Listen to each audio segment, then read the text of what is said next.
Okay.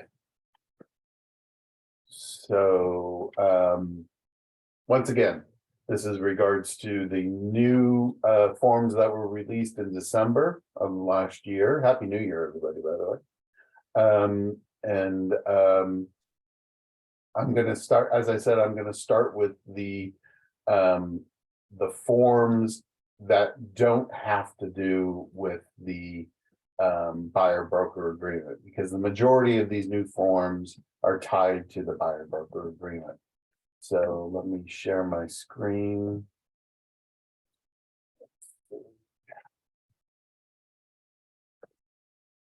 All right.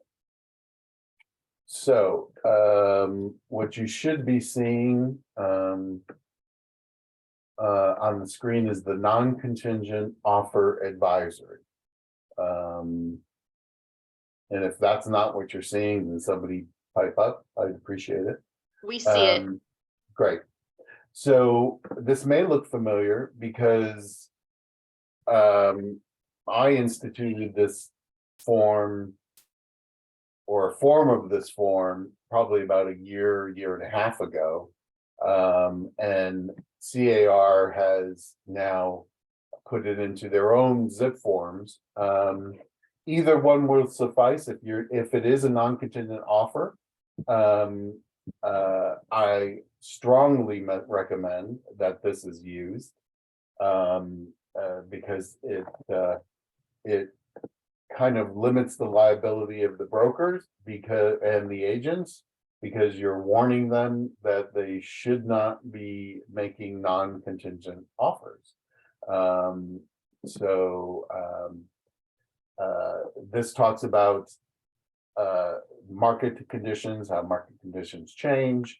It goes through every contingency: the loan contingency, the appraisal contingency, investigation contingency, and the very most important part of this form is number 3. The broker recommends that you do not write a non-contingent offer, even if you're planning to pay all cash for the property. If you intend to write a non-contingent offer, broker recommends that prior to writing the offer, you review all available seller reports, disclosures, information, and documents. Have an appropriate professional inspect the property, even if it's being sold as is and in present condition. Carefully assess your financial position and risk with your attorney, accountant, or financial advisor. So, and then in B, the last line in all caps, it is your decision alone and cannot be made by your broker or real estate agent. This is you're making this decision. We as the agent are not making this decision for you. So that is very, very important. So once again, if you're going with a non-contingent offer, either do the office advisory that is it should be in command. Check with your individual MCA of the office to see where those advisories are kept, or now you can use the one that's on Zipforms. So are there any questions about the non-contingent offer advisory? I'm not hearing or seeing any. I'm going to stop sharing, and now I'm going to go on to the next one.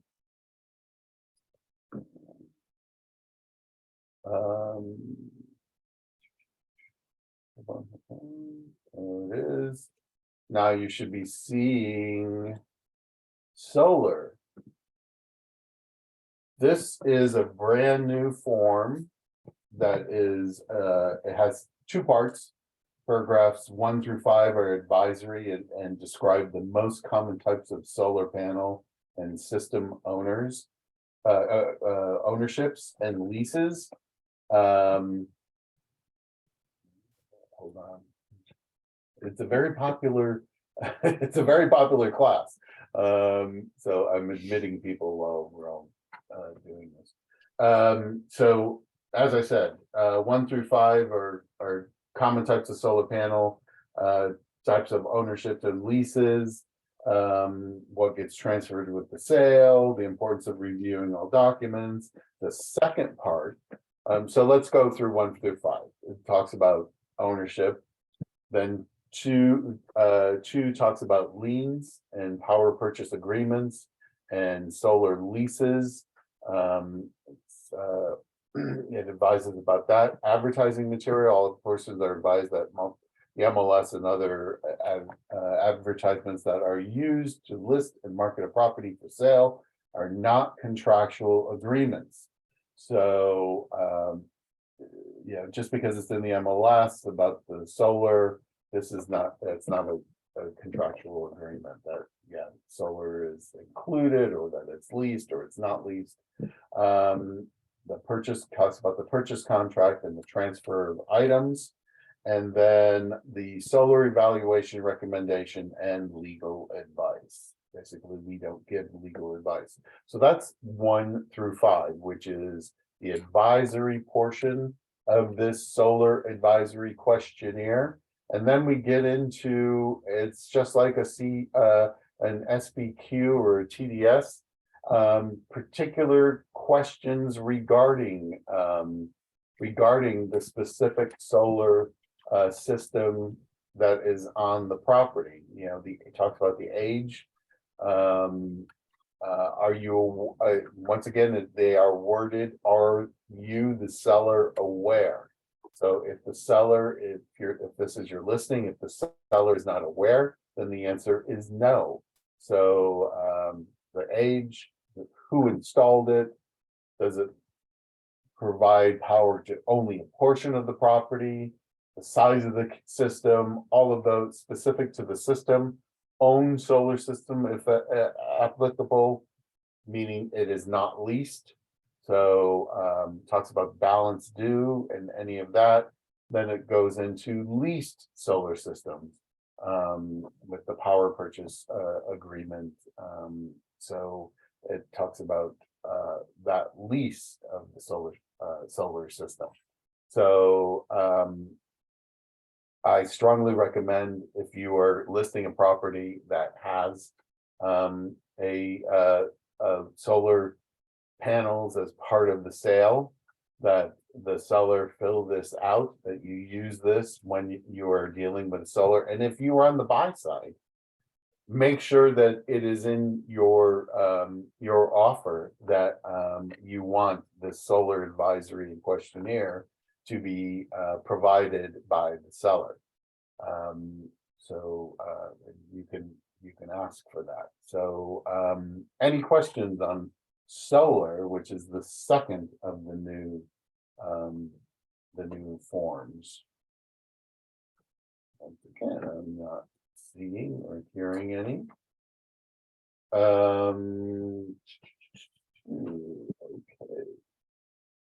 The next is okay.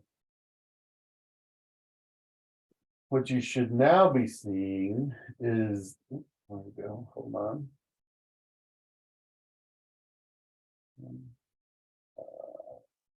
Okay. You should now be seeing the rental property owner disclosure. This is, once again, it's a new, it is a new form.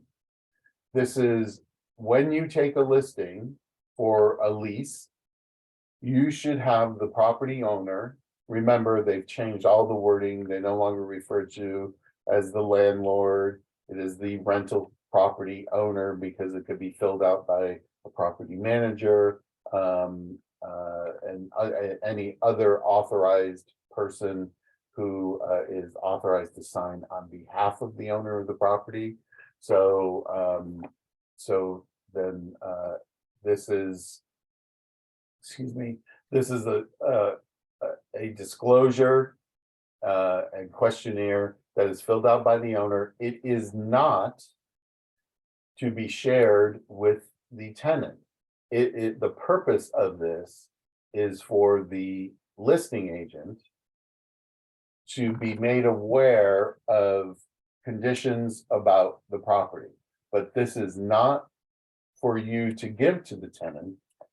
It is basically a disclosure that that makes you aware of some things. And it is the first, it deals with 8 statutory disclosures.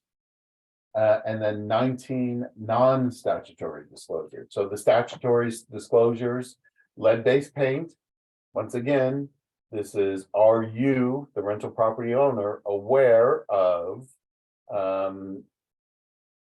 whether the premises currently has any lead-based paint? Whether the premises was constructed prior to January 1st, 1978. So somebody, whoever it is, should be aware of whether the property was built before 78. If yes, were renovations done in compliance? And once again, are you aware if renovations were done in compliance? That's a yes or a no. Then the next thing is water conserving plumbing fixtures. It talks about those. The water heater, is it braced? Meth contamination. That is whether it used to be a meth house, because there are remnants of meth that stays within the walls. So periodic pest control. Does the landlord do periodic pest control? That's a good thing for everybody to know. Then it talks about water submeters. Does the unit have its own meter? Pool.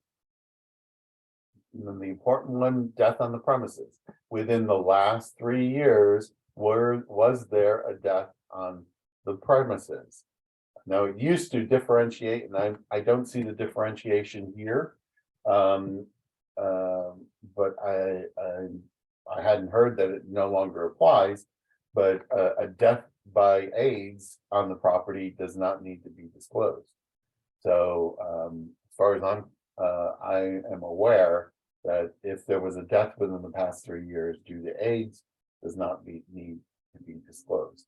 Then we get into non-statutory disclosures, mold, asbestos, carbon monoxide detectors, smoke alarms, bed bugs. Remember, they're going to get a bed bug disclosure, but this talks about whether there is a current infestation of bed bugs. Proposition 65 warning. That is Proposition 65 has to do with harmful chemicals on the premises. Gas meter, they're separate gas meters, electric meters, water meters, permits. Was it permitted or not? Parking, storage, trash pickup. It's good to know when the trash is picked up. Lawn watering,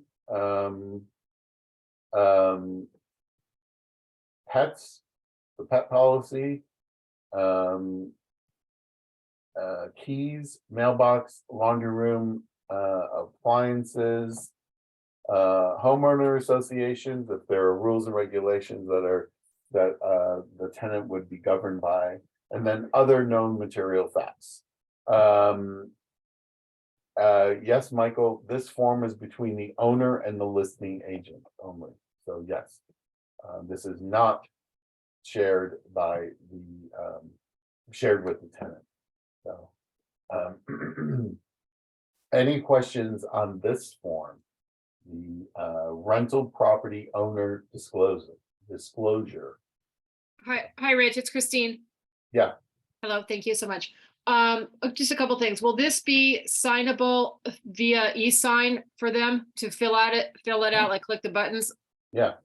Okay, and one thing I wish they would have added, the utility companies. That's a huge thing for rentals. It's hard to get everybody to give it to you, but it helps with the form. So well, I mean, you could under other material facts, ask your seller to put the other utilities.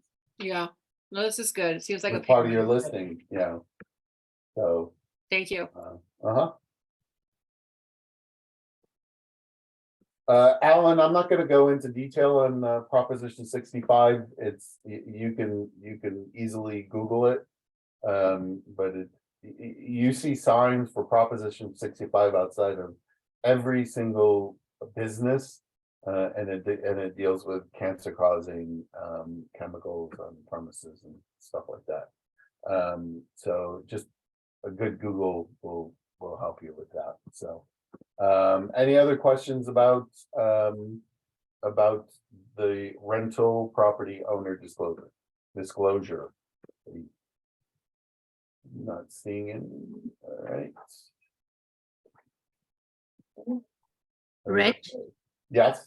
Hi, just a quick question. So for example, if, let's say the listing agreement is being signed with someone representative of the LLC, then this specific form still needs to be done by the owner.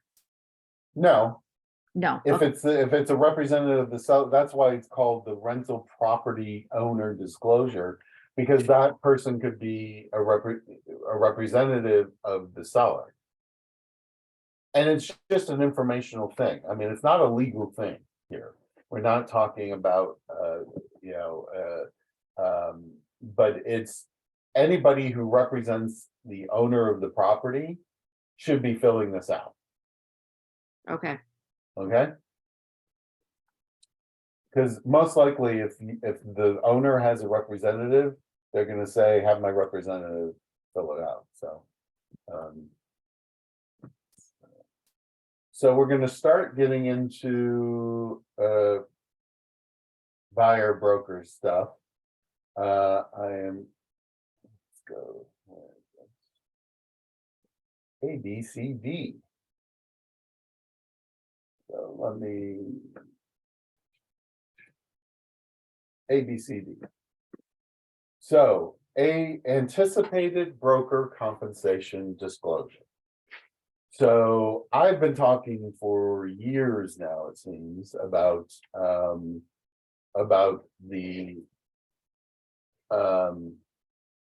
the lawsuit against NAR by the Justice Department, and about how agents are being compensated and how a buyer agent is being compensated, and MLSs are making adjustments to how their public facing pages are being seen by the public. They are disclosing, a lot of MLSs are disclosing to the buyer when they're doing property searches what the compensation is to the buyer's broker. It's all about transparency. That there was a settlement 2 years ago on the table to settle this lawsuit with between NAR and the justice system. Then when Biden came into office, he pulled that settlement, or the Justice Department pulled the settlement, and they want to research, and we're not on the priority anymore, and it just keeps getting pushed and pushed and pushed and pushed. But this is coming. So in anticipation of this coming, you should be disclosing, if you're representing a buyer, you should disclose to your buyer what you're being compensated, how you're being compensated. So, and this is the form that that CAR has put together in order to do so. So part 1 advises the buyer that the seller's payment of compensation direct to a buyer's broker or indirectly through the seller's broker may impact the price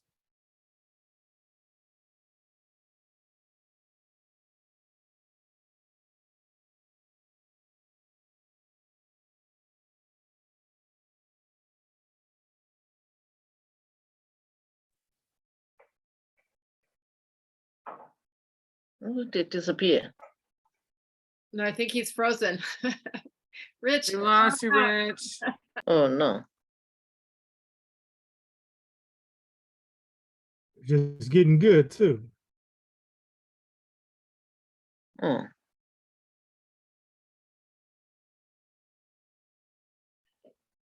不要多very long.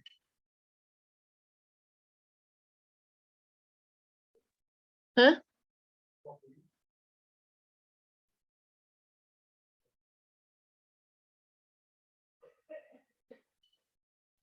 I don't think He's he knows. probably gonna log back. He's probably gonna log on. Do comment. Good.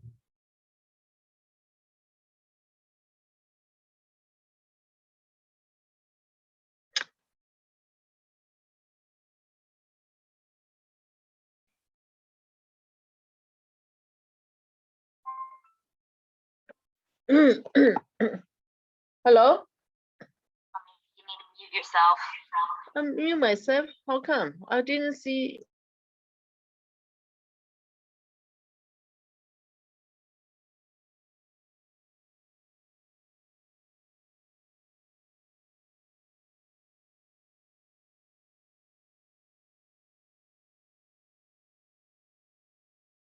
So how about that rain?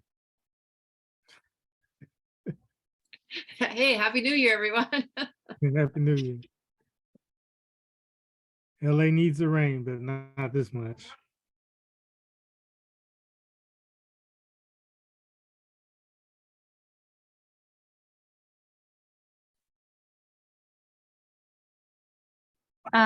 Hey, Emilio, it looks like it made you the host.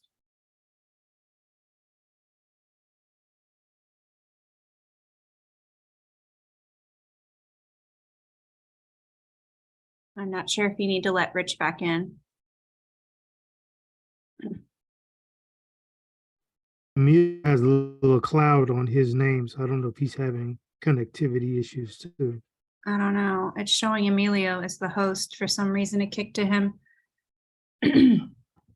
Right. Hey Pam, I don't see anything that says admit. Anything on Okay. that. Yeah, for some reason, it's showing you as the host now. Hmm. Then why don't you go ahead and host, Emilio? There it goes. I think I just admitted him. Hey Rich, can you hear us okay? I don't see him in yet. Is anyone in the office? Someone's logged in as KW Calabasas, but That was probably Rich. Has anyone texted Rich? no, not yet. Yep, I have. Okay, Christine. Yeah, Rich was logged in separately. Somebody, this KW Calabasas was already on here. If someone's in the conference room, I don't know.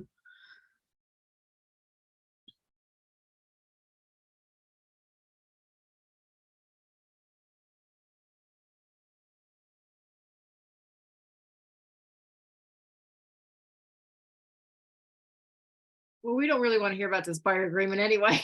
I don't. Yeah, he's not coming back in. I don't know. Yeah, he is. He's coming Look, on. he's back on There's his there. face. Rich is back. There he is. All right, my computer just decided to do an update or something. I don't know. It just crapped out on Okay. me. So I had to switch to my laptop. So, okay. So I believe, where I was is anticipated compensation disclosure, correct? Yes. So let me. I've got to, okay, wait.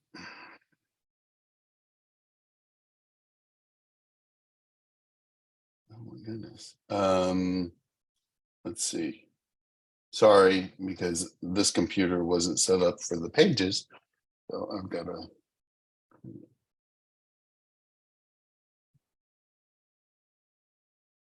Let me make sure that this is.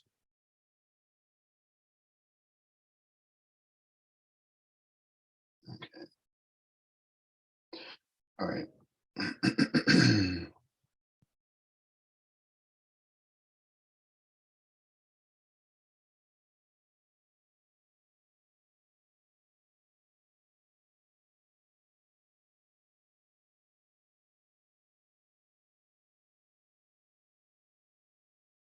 hold on, here we go. All right.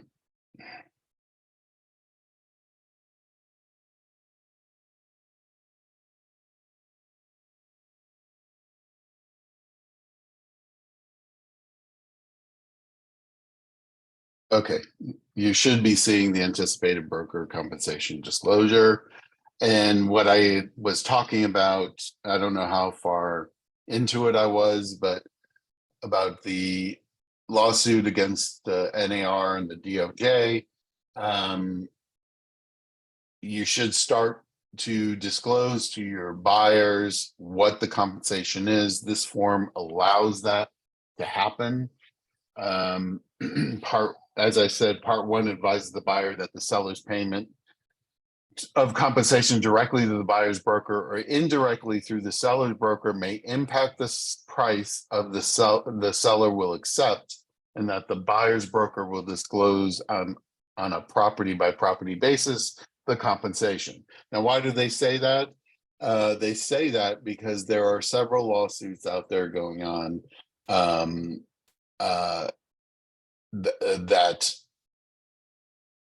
buyers are suing MLSs and MLSs saying that they're paying more for properties because the seller has to pay our compensation. So, and then sellers are suing MLSs saying that they are getting less for their properties because they have to pay for our compensation. Nobody wants to pay us. So, so yes, that is why you should be using this form on all properties that you show a buyer. So, and it just goes by property when you showed it, what the percentage of the price is and where that's coming from, whether it's from the MLS or CBC, which is cooperating broker compensation. So that's this form, and that's all it does is disclose what you're being paid. I know, and then there is a final part to it that the final compensation from persons other than the buyer.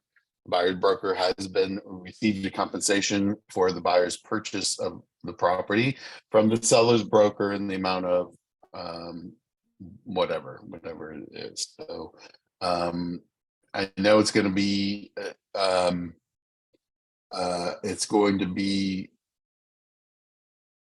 a learning curve to start doing this, but we soon will be, well, maybe not soon, but we eventually will be forced to do this by the DOJ.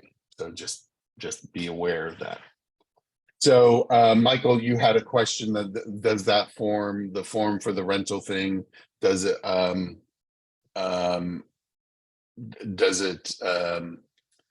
auto-populate? It does not auto-populate. So because it really isn't a required form.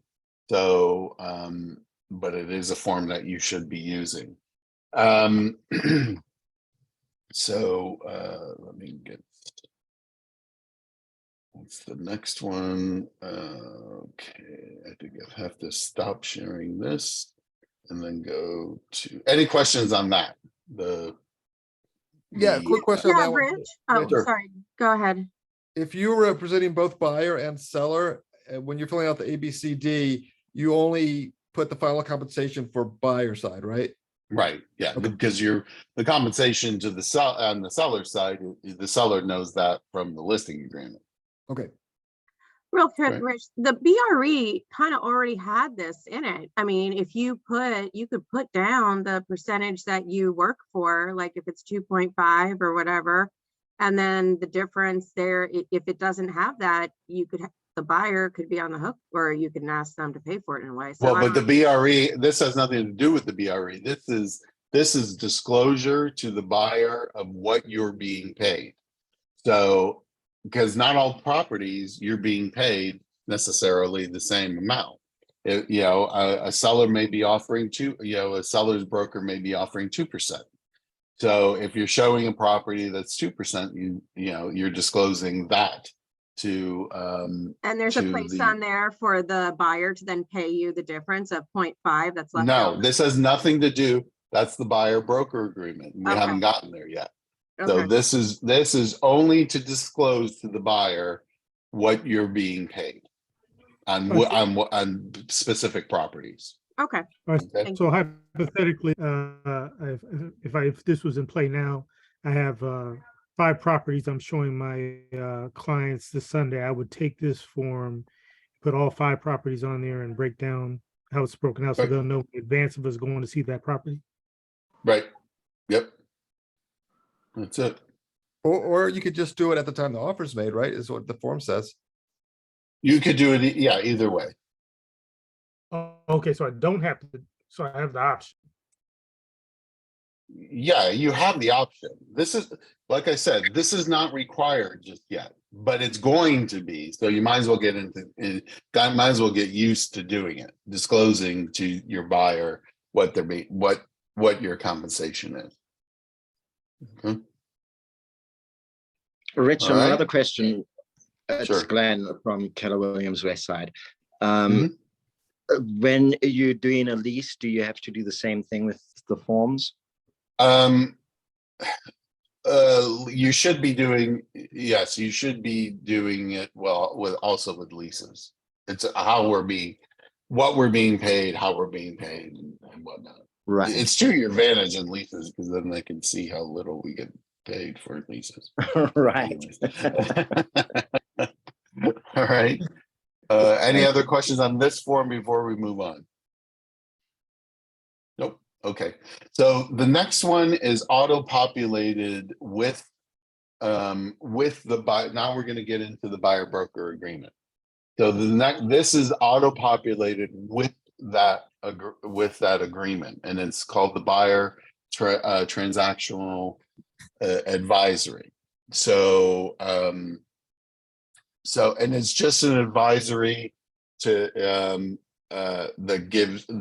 that talks about the buyer's obligations.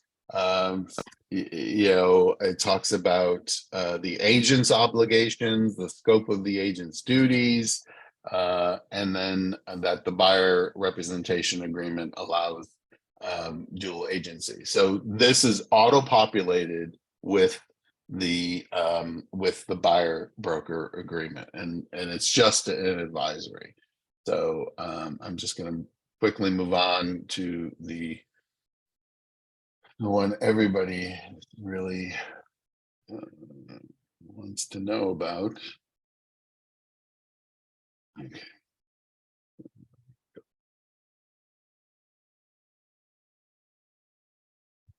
Here we go. Okay, so this is the new buyer representation and broker compensation agreement. And it's between the buyer and the broker, beginning on a specific date and ending not on a specific date, but ending on number of days. So it's 30 days or it's 90 days. So it is not date to date. And they did this because people were just, you know, making 2-year commitments. And for whatever reason, they thought putting a number date to it would be more amenable to the buyer.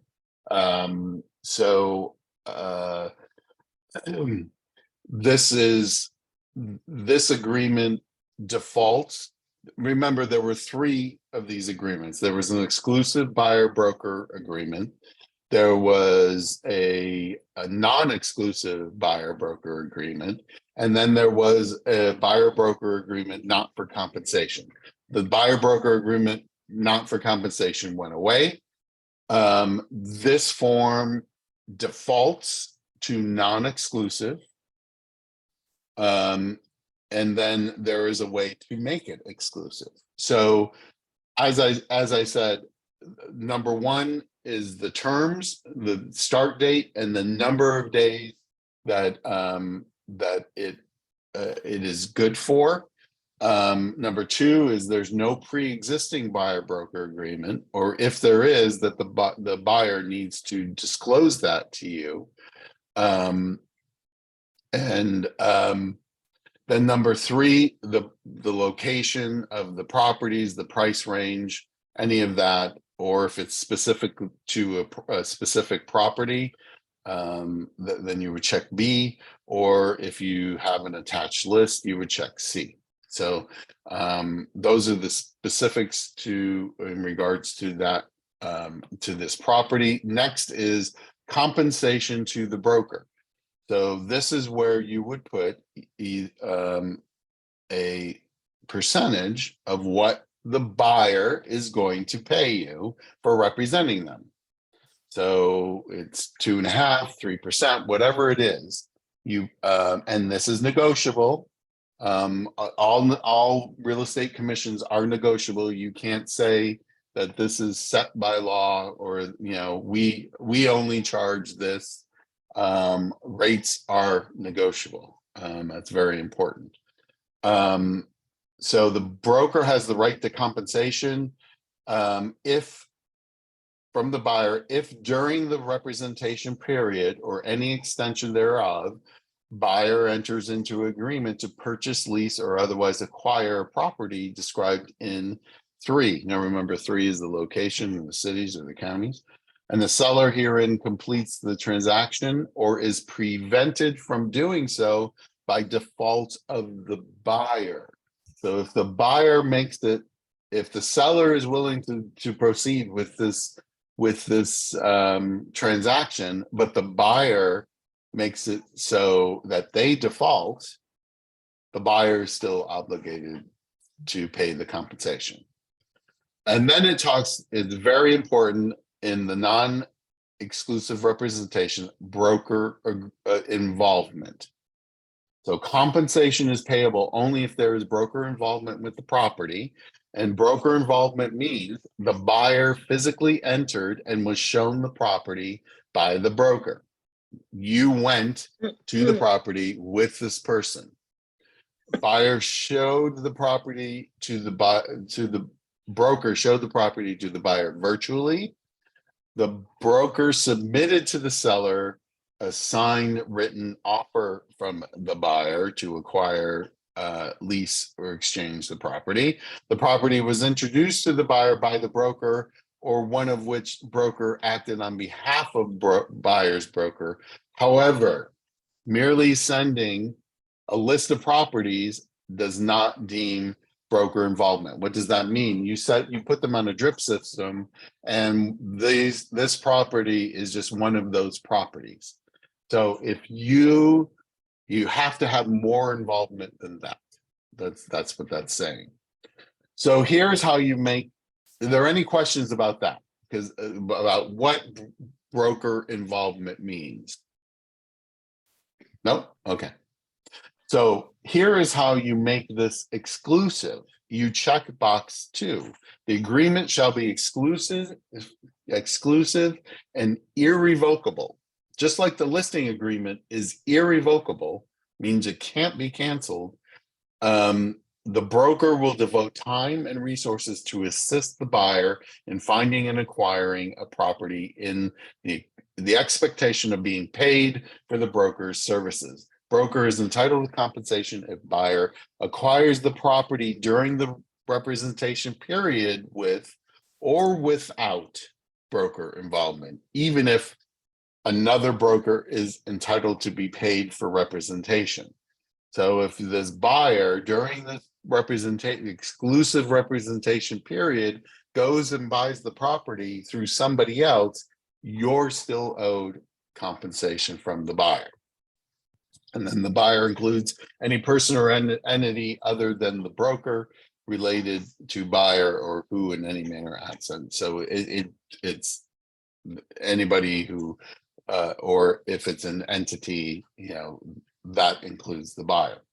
So any questions on what constitutes the exclusive representation? We'll go this bit by bit, okay? Cancellation. So Rich, can I the just, Sure.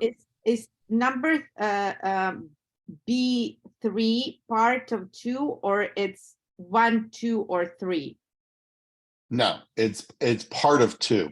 It's part of 2. It's actually part of it's actually part of the whole thing that a buyer includes any person or entity, even if it's a non-exclusive representation. A buyer still includes any person or entity. So it's a part of 1 and it's a part of 2. So 3 is just another. It's part of B. But only 2 applies if it's checked. Does that make sense? I guess so. You should put it above, but Well, I don't make these forms. yeah, of course. Okay, I can just so yeah, so cancellation of buyer's representation. So either the buyer or the broker may cancel this agreement by giving written notice to the other. This agreement shall be terminated if paragraph 4B1 applies. So 4B1 means non-exclusive upon receipt of the notice, or if you check the box, X number of days of receipt. So it can be canceled immediately. So buyer says, I'm canceling, there's a form to cancel it. I'm canceling this agreement, and this agreement is canceled. But if 4B2 applies, it can be canceled 30 days after the receipt of the notice. The broker shall nonetheless be entitled to compensation if during the representation period or any time specified in 4E, which is further down, buyer acquires property for which there was broker involvement. So why is it 30 days? Why, if it's an exclusive representation that the buyer cannot cancel immediately, that is because it prevents the buyer from going to an open house and writing an offer with the listing agent and saying, I want to cancel my buyer broker agreement with you, and I'm going to write it, and they go and write an offer with the listing agent, and that offer gets accepted. You're still owed the commission if it's an exclusive agreement. So it prevents that from doing. They can't immediately cancel. So Rich, where does it say the 30? Oh, I'm sorry. I see it. You see it? Okay. So if it's an exclusive, it requires 30 days. If it's non-exclusive, it can be immediately. Then we get into accounting for payments to the broker. If anyone other than the buyer compensates the broker for services covered by this agreement, that amount shall be credited towards buyer's obligation to pay compensation. What does that mean? Well, if the seller is paying the compensation, then that amount is deducted from the amount that's owed by the buyer. So if you agree to 2.5% here, and the seller is paying 2.5%, then that's deducted, and the buyer owes you nothing. Okay.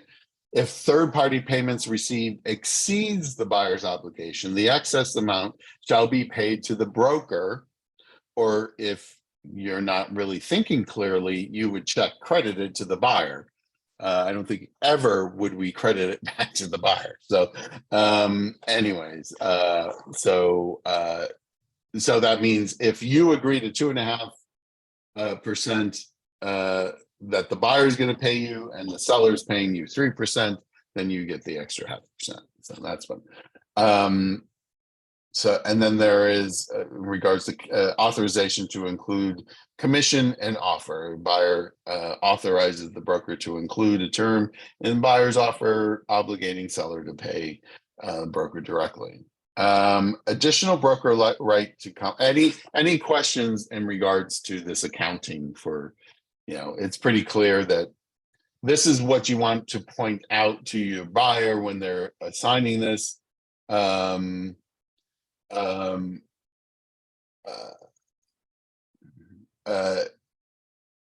this is what you want to point out to the seller about buying this, about signing this, is that if the seller compensates you, then the buyer doesn't owe you anything. Alan asks, will KW sue if we don't get paid? All depends on we absolutely will run it by legal. We'll get legal's advice.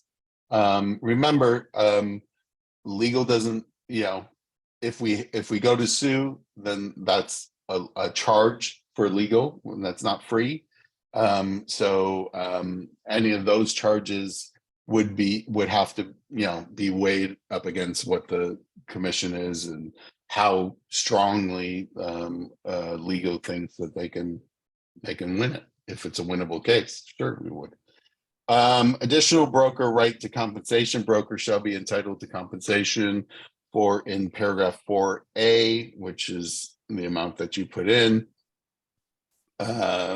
If within X calendar days, this is like the safety clause of the listing agreement, that even after this expires or this is canceled, there is X number of calendar days past that if somebody acquires the property, and I would strongly recommend putting some amount of days, if they enter an agreement to a property that you were involved with exposing to this buyer, then you're still owed the compensation. So disclosure of anticipated payments. Broker, prior to writing an offer of property, will disclose to the buyer the amount of compensation broker expects to receive. That's that form that we just went over. Yes, Chris, an exclusion list. It's the same concept. So yes, and actually there is a form, they have a form that's associated with this that that you would give to your buyer that says, these are all the properties that I have involvement with, and if you buy these properties within this time period, then you owe us the compensation. Timing for compensation is upon the close of escrow. We all know that it's paid through escrow. Pre-existing buyer representation. If buyer acquires a property during the time, buyer is obligated to compensate another broker. So if there is like this lag of these number of days identified in paragraph 2, broker is neither entitled to compensation under this agreement nor obligated to represent the buyer in that transaction. Then we talk about agency relationships, possible dual agency, buyer authorizations and obligations, what the broker, broker authorizations and obligations, and we need to do our present offers and do all that. That's there. And then the buyer's obligation, number one buyer obligation, and it's not in the number one position by mistake, is good faith.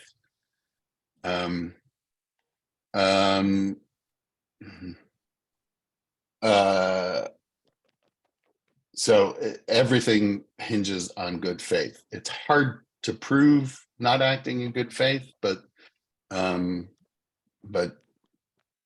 it's good to point it out, let's say. Personal and financial information. You want to know that this buyer is the ability to buy something. So that says you're going to show me proof of funds and all that. Reasonable care and other professional. Buyers obligated and agrees to read all documents provided to the buyer and agrees to seek desired assistance from appropriate professionals selected by the buyer, and then reports and investigations. Buyer material issues. Buyer shall notify broker in writing of any material issue to buyers, such as, but not limited to, buyer requests for information on or concerns regarding any particular subject or interests or importance to buyer. It's, you know, what does this mean? If it's important to this buyer that they are able to build a 15 unit apartment on this property, then buyer, you need to tell the broker that that's what you're looking for. Don't just assume that we know what you're looking for. You need to tell us. Okay, there's chat going on about the threshold rule. Chris brought up, seems like the threshold rule is coming back. Basically, the threshold rule was that if you walked over the threshold with a buyer, you're entitled to compensation. And that's what the threshold rule is. It kind of went away. That there needed to be more involvement, but with this agreement in place, it seems like, and that's why it's good to have this agreement in place. Because basically, if you're in a procuring cost situation, if somebody is saying, I have procuring cause on this property, the very first thing that a panel that you're going to sit in front of is, do you have a buyer broker agreement? And if the answer is no, then you have to show more involvement than walking that person through that door. But if the answer is yes, it's in this agreement with the buyer that if I walk through this door with you, I am owed money. So that's a good reason why to use these. So is it bringing back the threshold? If you use the form, I guess it is. But otherwise, you know, sitting in front of a procuring cause panel and you don't have a buyer broker agreement, that's one check mark against you. It just is. Yeah, I've sat on many procuring cause advisory committees, and it's that is a big thing for them.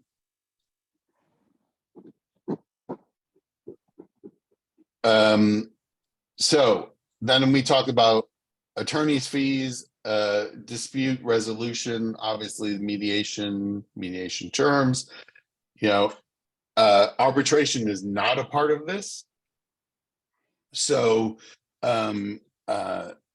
if you want the ability to arbitrate, then you have to fill out the additional form, the ARB. And it says that the attached to this is the buyer transactional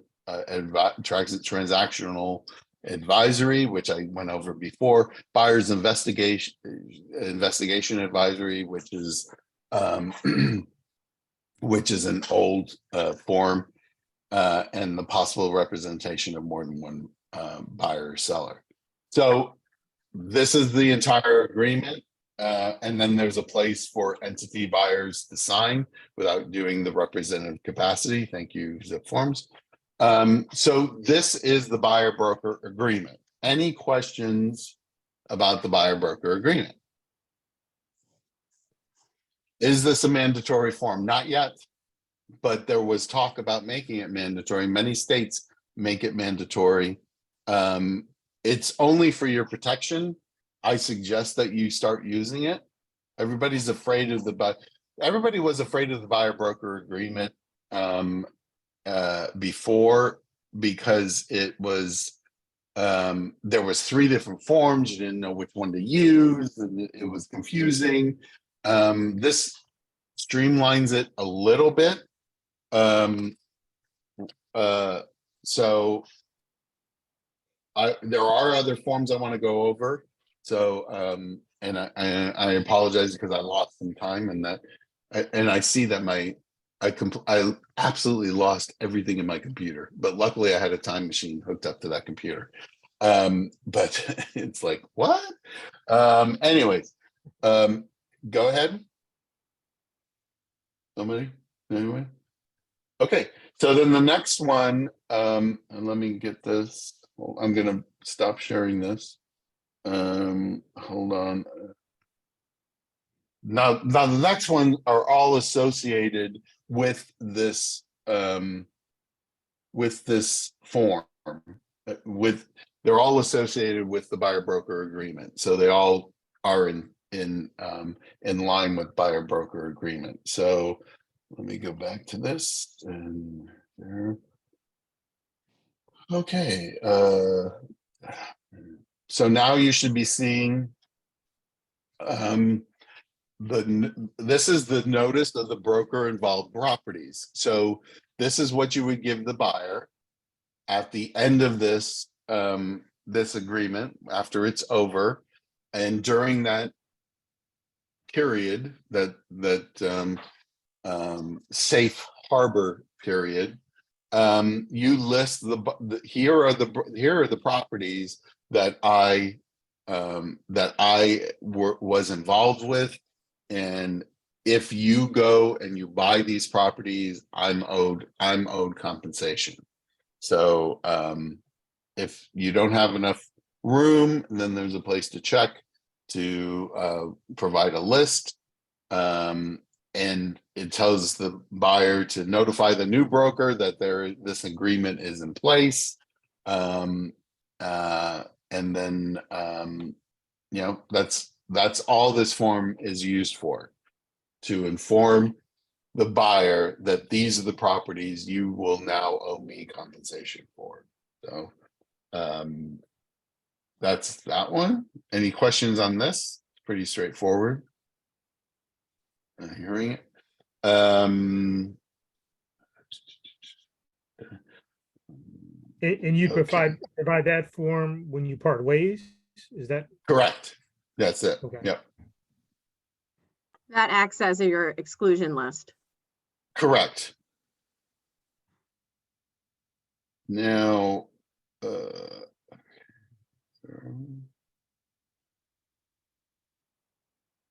all right.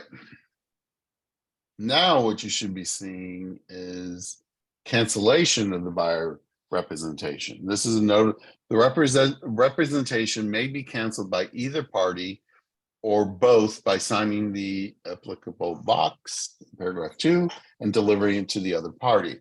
However, compensation may still be owed based on the contractual rights of the buyer representation. By signing in the applicable box in paragraph 2, either the buyer or the broker hereby gives notice to the other to cancel the buyer representation and terminate their agency relationship duties and responsibilities with each other. So the effective date of the cancellation, if there is no written agreement between the buyer and broker, and there is a written agreement and such agreement is for non-exclusive, the cancellation is effective immediately or pursuant to the buyer broker agreement if you added some days onto that, you know, in the exclusive. If there is an exclusive right, number 2, B2, it's 30 days. Regardless of the, and then 3 is regardless of the agreement between the buyer and the broker, the parties may agree to mutually cancel the buyer representation immediately upon, you know, blah, blah, blah. So I would never mutually agree to cancel immediately if it's an exclusive, because that gives them the right to immediately go and write on something just immediately. You know, the scenario that I gave is that, you know, they go to an open house, sign with the listing agent, and, you know, and that's it. But broker will not be the buyer's agent during any negotiations that results between buyer and seller regarding any property. Any questions that the buyer has about the property shall be directed to the seller's broker. And then it goes into compensation due. Okay, so 3 buyer agrees to pay broker as follows. Subsequent acquisition of property during the representation or extension. You can also ask for expenses incurred. Buyer agrees to pay broker X amount of dollars out of pocket expenses. Remember, the buyer has to agree to this. And then the broker is to receive a referral fee. So you can say, okay, in that scenario where they want to write an offer with this is where I would agree to immediately cancel an exclusive agreement. In that you want to go right with the listing agent because the listing agent says, the only way you're going to get that, well, this is unethical, number one, but it goes on out there. The only way you're going to get this is if I write it, and whatnot. And buyer goes, but I have an exclusive right. Well, I'll pay them a referral fee. So you can get a referral fee from that broker and still get paid something. And then obviously broker to receive compensation from seller. And then there is an option that no compensation is owed. So that's basically the cancellation form. Any questions on the cancellation form? Not hearing any. I have a question. This is Michelle Mena. I have a Sure. question. Sure. In the past, I have written that when I write up either exclusive or non-exclusive, I have always included properties that I have shared with them electronically. And you mentioned earlier that we can't claim that they owe us for those properties if we've shared them over electronically. So how, because when you're looking with someone, you're sharing. Well, what do you mean by share with them electronically? If it's on a drip system and all you did is put them on a drip system and it's included on that drip system, then that's not broker involvement. It's just not. But if you're talking about a property that was within that drip system and then you said, I really want you, buyer, to look at this property, it hits all the boxes, blah, blah, blah, blah, blah, blah. You've pulled that property out that you've shared electronically, and you have become involved in saying that this is exactly what you're looking for. There's an exchange, whatever it is, then there does become some involvement. But if you're just saying that it's included in the drip, No, I'm not talking about a drip. I'm talking about a specific search for someone based on their parameters. And I'm sending them, let's say, 10 properties to look at electronically. And from that, we're going to pick the ones we actually want to look at physically. So I'm sending them 10 specifically for them, not a drip. How would that be affected? Well, but there's really not much of a difference between a drip and setting parameters. When you do a drip system, you set parameters. This is the criteria they were looking for, and those properties are sent to them. Right, but this is But not if that. you are, go ahead. This is, I'm doing a specific search, and I've done this a lot, like a specific search. And, I've identified these very specific properties, this particular search. It's not an automatic thing at all. It's very, very, immediate. And like, I'm sending you an email tonight with specific properties I have investigated for you or whatever, but they're not, it's not like I didn't know they were there. But I might make comments about, take a look at this one specifically, or look at this with that. I might make specific comments and some I might not, but it's a very intended, non-automatic email. I would make sure that you make comments about these listings, because really what you're describing is inputting criteria for a drip system. I understand what you're saying, but there really isn't that much of a difference between entering criteria to be sent automatically to a client and doing a search and sending those very same things, I would make it a concerted effort to really have more involvement in sending those, so that they are really, that you can point to and say, look, I made comments about this. I made comments about this. It's more than just, putting in criteria and sending the list. I think that's where you have to differentiate these searches. So as far as the buyer broker agreement, can I add what I've done in the past and say this agreement includes properties shared with you electronically? Well, it does say that Mhm. but you've got to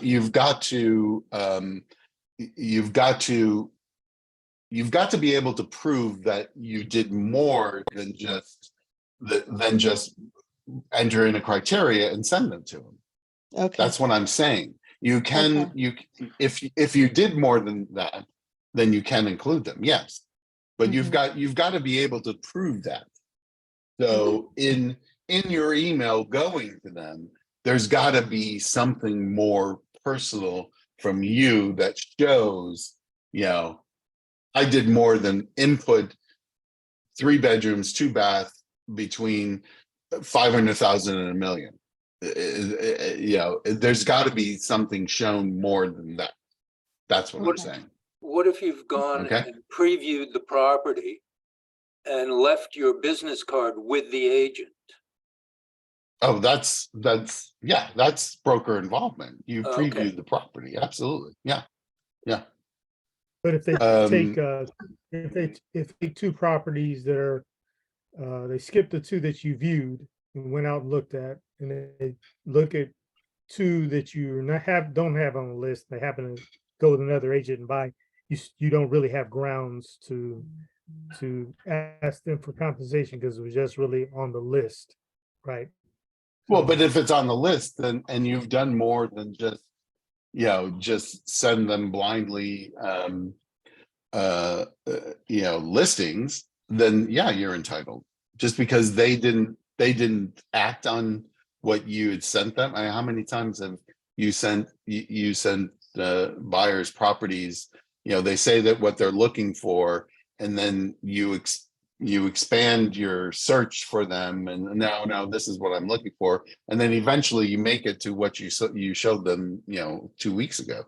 How many times has that happened? So so yeah, if you have more, you've made more of a concerted effort to vet these properties, then they should be included absolutely on the So you list. need to take a lot of notes when you do this. You At should. times and days. Absolutely. Right. Sure, I would. Rich, real quick If question. you have emails that, sure. When you, like, let's say you're working with a buyer for, months and months, right? And you've been sending them stuff, occasionally showing properties. And you also, I know we've all done this where you're out of town and you're like, hey, why don't you check out the open houses while I'm gone? Just if you haven't been, this is basically voiding the buyer broker agreement, correct? If they walk into an open house and you didn't go with them. That's what it sounds like. So what's the point of the exclusive buyer broker agreement? Because you have an exclusive agreement with them that no matter what they buy during this period, they owe you money. Even if we don't do everything we've just discussed for the past 5 minutes, which Right, is exactly. okay. It was on an So- exclusive agreement. Perfect. Yes. That's my question. Okay, I thought it was like making the On an exclusive exclusive weaker. agreement, it says even if they buy something through somebody else, you're still owed the money. Okay, that's right. So, I mean, I don't know why anyone, so to piggyback on Michelle, just always check exclusive and you won't have any of these issues with Yeah. your electronics. And get your clients, grab a whole bunch of business card and give them to your clients and say, hey, I know it's a pain to sign in for for, open houses. Here's my card. When you go to an open house saying, this is my agent, you don't have to sign anything. You've now told that agent, I'm being represented by this person. That's a habit you should always be in, and grab them. Yeah, I've always given out my cards. Business with cards are consultants cheap. To sign in my name and just if they have questions, the agent. Sure, sign in your name, sure. Yeah. You can always put I your think it makes client's more of name an on, impact with the card, but yeah, you can always doesn't put matter. your client's name on the back of the card too and hand them sure. half a dozen or a dozen of those. Yeah. So there's no ambiguity there. Absolutely. So very last one I want to go over, and sorry that this has gone past, but Tracy, this is the one that you are confused by. Sorry. So the seller payment to buyer's broker. Thank If you, you Rick. saw, if you saw on the RPA that there now is a place for you to ask in the offer for the seller to pay compensation. Okay. Well, it's not, this is the form that needs to be attached. But the only reason why you would use this form, the only reason is that if there is a difference in your favor between what the buyers agreed to pay and what the seller has agreed to pay. So if the buyers agreed to pay 3%, and the seller's only paying 2.5%, this form is used to ask the seller to pay the additional 5.5%. That's what this form is used for. That's the only reason why this is used for.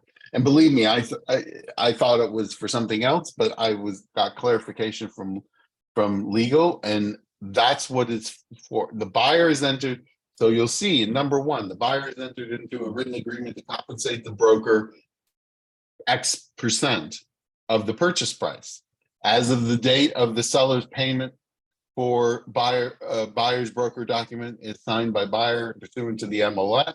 Seller's broker has agreed to pay buyer's broker X%.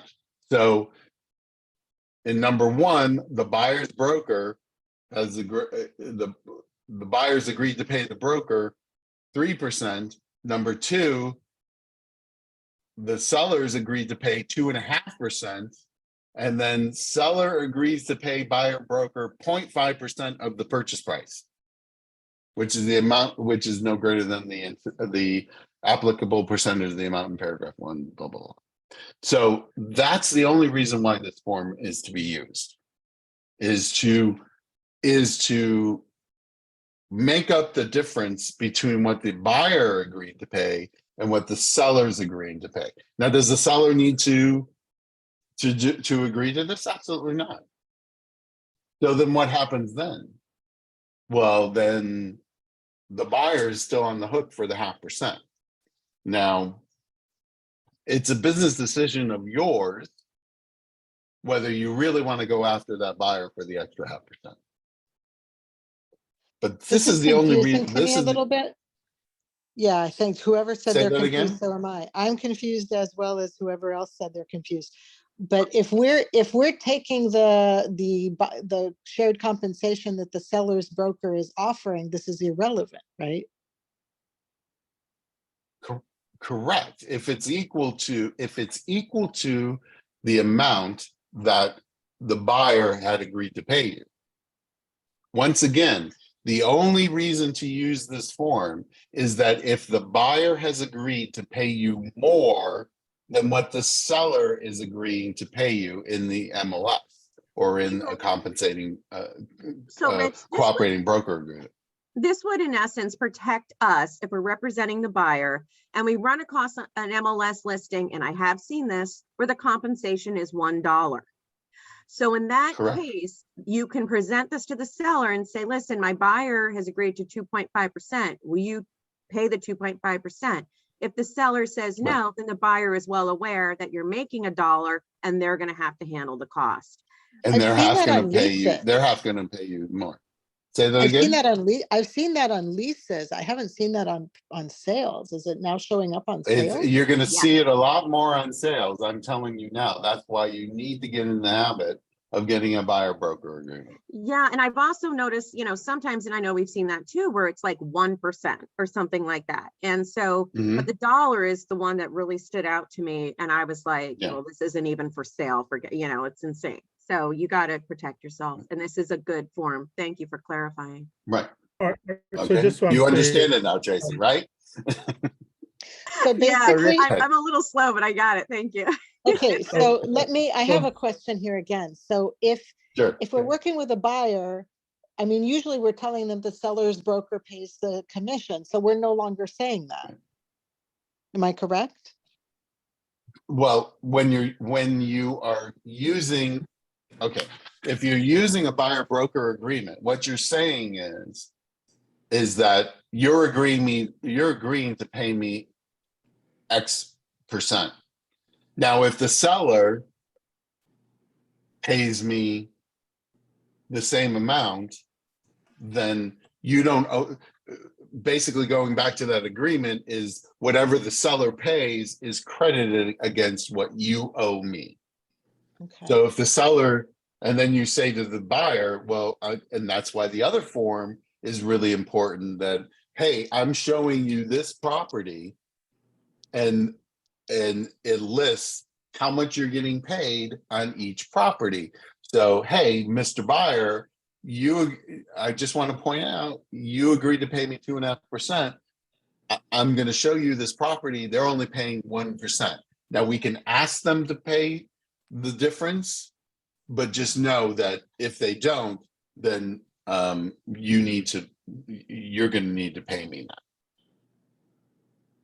Got it? So that's Can a we big make- check. That's a Can big we check. make the buyers any more scared of the deal? Please? Well, yeah, well, but this is what the DOJ lawsuit is all about, is that we're not being transparent. And all these lawsuits are about that the buyer's, paying more for the property because the seller has to pay our compensation for representing the buyer, who has no association with us whatsoever.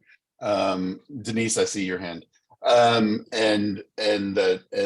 the seller saying, I'm paying, I'm losing money on this deal because I've got to pay all these commissions. So it's all about transparency. So that's what, that's what these lawsuits are about.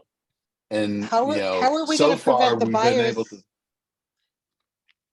How are we Go going to ahead. prevent the buyers, or how do we discourage the buyers and saying, no, you still shouldn't go directly to the listing agent? Because based on all of this, it sounds like they're not going to want buyer representation. They're just going to want to go straight to the listing Well, the site. listing Well- agent then gets the whole thing. Right. It's both Right. sides. Right. So why And, would a buyer and want to do that? you want somebody representing you. I mean, I know a lot of you are dual agents, but I mean, I've rarely done it in my career. I only did it once. It thankfully was successful, but I always shied away from dual agency because it did, it's a tightrope.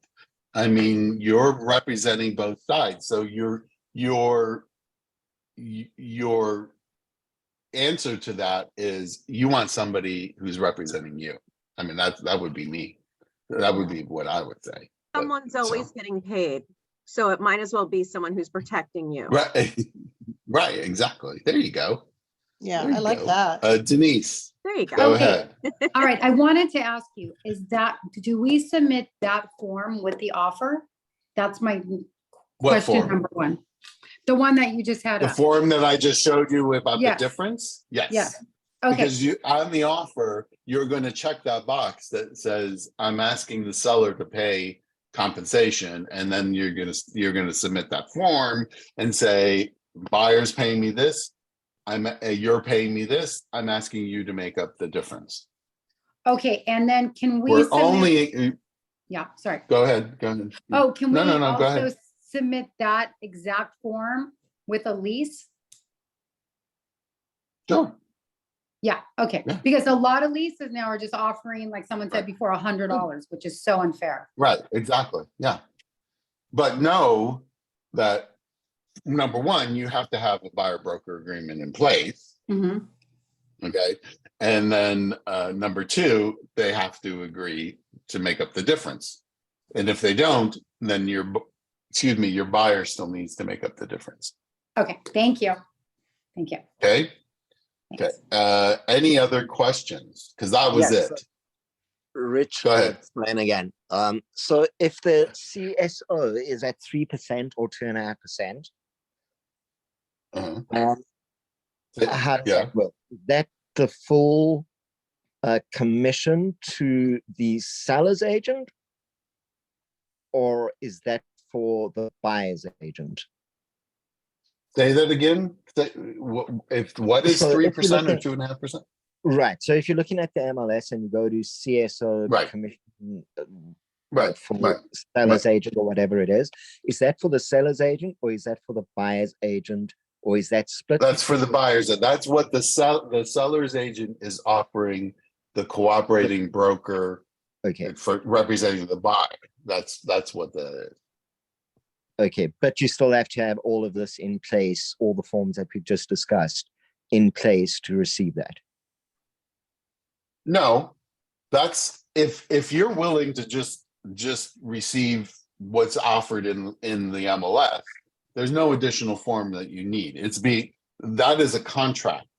Right. The offer of compensation is a contract in the MLS. The offer of compensation in the MLS is a contract where the buyer and the broker, the buyer broker is being offered that amount. So if you don't have a buyer broker agreement, you have no recourse but to accept that, really, unless you want to fight it out with the seller's agent. But if you have a buyer broker agreement that is offering more, that's where you want to see if the seller will pay that difference. Okay, thank you. Got it? Yes. Okay. So the quick question, so the selling agent is doing all the same type of disclosure on their side with their client, right? In regards to if the. Well, yes, because they've signed a listing agreement saying, remember, when you're signing a listing agreement, you fill out that form that says, you, Mr. Seller, is going to pay me 6%. And then further down on that form, it says, I'm offering 3% to the other side. So that's all been disclosed to the seller. And that's up to the listing agent to decide how much they want to offer the agent. Correct. There are listing agents who will take 6% and will only offer 2% to the buyer's agent. But if the seller's fine with that, the seller's fine with it. Right. Okay, so basically we talk to our buyers, this is a cost of business, 3% for me to represent you, and then assist with if they offer less, then you'll be assisting to help give me the 3%. Okay, interesting. Or you let it go. Say it's part of doing business. Sometimes the relationship is better, is sometimes the relationship is more important than the money, the compensation. We all know that. You're How right. many times have we credited our buyers and sellers because they've complained or whatever? Anything? Okay, that was it, guys. Anything else? Anybody have any other questions? Will this be posted someplace? Yeah, It's, it's recorded and then it's sent out to each office, and I don't know what they do with them, and just fast forward through the blank screen or where I disappeared. I imagine all of you talked for a while and said, "Where do you go?" and I'm running around my house trying to get a computer that worked. So because the one that my laptop, of course, there was no power, so then I had to run and try to find my charger. So anyways, thank you for sticking with me. This was a great class. I mean, I had a great turnout and I really appreciate all the great questions. I hope I answered them to the best of your knowledge. I'm always available if you still need some help. You always know where to find me. Okay. One more Appreciate question, it. All right. Rich. Thank you. Sure, go ahead. Thank you, Rich. Sure. One more question quickly, Rich. Go So ahead. if you're working with not a buyer, but someone that wants to lease a condo or an apartment, and you've been working with them for 2 months, and then suddenly they call you and say, oh, I found something, I've just signed a lease with them, but you've got no form signed with them saying that they're going to compensate you. You're dead in the water, right? You are SOL, as they say. So you're out of luck. Okay. No worries. Hopefully you'll come back to me because Okay. he wants to buy in a year. So yeah. That's right. There you go. All right. Okay. Okay, So great. Happy New Year, everybody. Thank you. Thank you. Thank I'll you, see Rich. you later in the month. Okay. Thank Take care. Happy New Year, Rich. Thank Bye. you, Rich. Appreciate it. Happy